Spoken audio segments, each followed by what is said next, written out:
What is the relationship between the heavenly host as divine beings and the celestial objects? Why does Paul mention the celestial bodies in the context of the bodily resurrection? Some occult and esoteric teachings hold to the belief that the heavenly bodies are living creatures. What is your take on this? Yeah, well, for the part of the question, why does Paul mention the celestial bodies in the context of bodily resurrection? The answer is, please listen to the David Burnett episode. I mean, we spent well over an hour talking about that passage, so I'm not gonna try to shortcut that and really not do it justice. For the other parts of the question, what's the relationship between these two things? And the occult and esoteric teaching. I'll just take that one. What's my take on that? I don't believe for a minute that heavenly bodies are living creatures. Okay, heavenly bodies are rocks and gas or whatever astronomy tells us.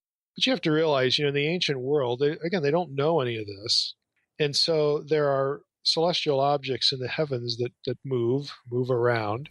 And so some people, not everybody, I mean, the ancient world is just like our modern world. Do all people on any given subject all agree? Do they all think the same way or the same thing on any given subject? The answer is no.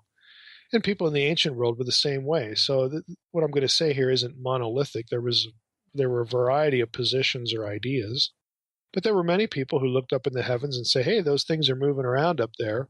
And they're not us, they're not human, so therefore they must be divine. In other words, they don't have a default astronomical science category. Again, at least if you're appealing to the masses here. And so the conception was that either they are living beings that are moving around, and those who thought, well, maybe they're not living beings, maybe they are like things, objects in the sky, but maybe they're empowered by the gods or by living beings. You had that view too.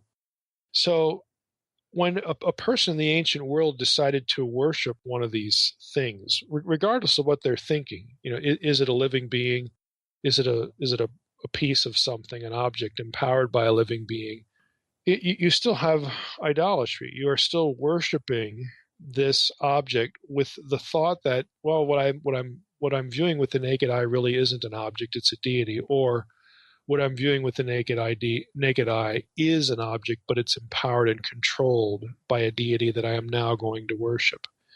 So this is why it's condemned, in Scripture as worshiping, to borrow a New Testament phrase, worshiping the creature more than the Creator.